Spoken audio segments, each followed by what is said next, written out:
ugu horeyn waxaan halkan ku soo dhaweynaynaa ama aad iyo aad ugu faraxsanahay maanta inuu xadhiga ka jaro wasiirka wasaaradda hawlaha guud cali waanu runtii halkan maanta wadadii uu bil ka hor dhagax dhigay xadhiga ka jaraya faahfaahinteeda waanu soo noqon doonaa waxa kale oo mahad celinaynaa barasaabka gobolka oo laantii aanay suuro gasheen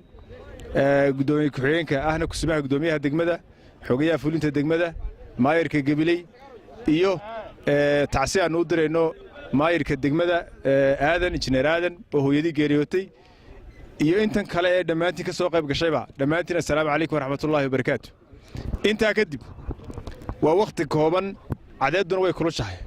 dhowr qodob baan doonayaa in dul istaago maanta wadadii inagu ahayd waxa la yidhi adduunyada waxa ugu quruxda badan leh waa daawuska laakiin waxa loogu dawgalay nabaraan dawo lahayn oo markuu nabar ka arko ayuu naxayo dhintaa waxa leeyahay Soomaaliland quruxdeeda ganacsigeeda iyo inteedu waxa ahayd wajaalana waxa nabar ku ahaa wadada 2 kiiloomitir magaaladu waa magaaladii dalkuna waa dalkii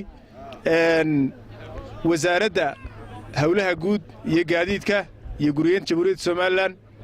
waxaan leeyahay wasiir Cali Marraxaan wasiirku intii aanu wasiirka noqonba hawlaha adeega bulshada iyo horumarka uu dhashay aad buu ugu firfircoonaa waaba say isagoo hogaankii wasaaradii halwalo ahayd wadooyinka way hosmanayeen maanta gacanta ku haya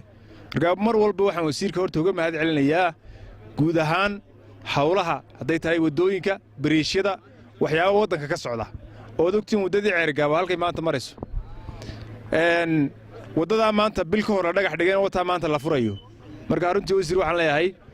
wasiir ku suntan baa tahay horumar iyo waxqabadka reewo jaaliye gabilina aad bay kuugu mahad celinayaan wadada bariga dhaweyd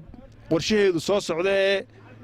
kala baydh ilaa iyo Hargeysa oo iyada tan oo kale mustaqbalka la dhigi doonana insha Allah in la noogu dhaqsadaan doonayna hadii la yiraahdo qodobka labaad waxa weeye barasaabka gobolka oo runtii in hawlkar ah oo aan leeyahay isagana la'aantii hawshaas may suuro gasheen oo waxa weeye hadaanu mishiinka istaarin oo aanu gudida dhaqaajin oo aanu degmada dhaqaajin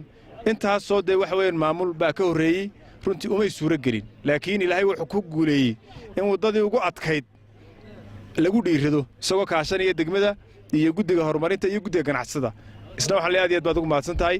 qolada dawladda hoose oo aadan shiir hogaaminayo aad iyo aad bay u mahadsan yihiin lacagta qaybtii horeeyay bay bixiyeen waan ku amaanaynaa hadalka waxaan ku soo koobayaa reer wajaale shalay iyo maanta xukuumadda kulmiye ka hor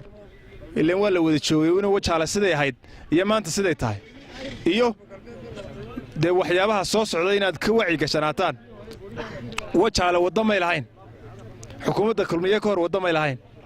dhakhtarna may lahayn biyaha imika taangigii socday botor laga soo talaalayna may lahayn wadada quruxda badan leh maanta wasiir Cali xadhi ka jarayna may lahayn waxa weey intaaba waxaynu mahadeeda guud ahaan marka kor loo qaaday yeelanaya madaxweynaha jamhuuriyadda Soomaaliland Axmed Maxamed Maxamuud Silaanyo oo aynu gacmihiisana oo aynu isaga maaragtay u fududeynana hawlaha qaranka oo inoo egmaday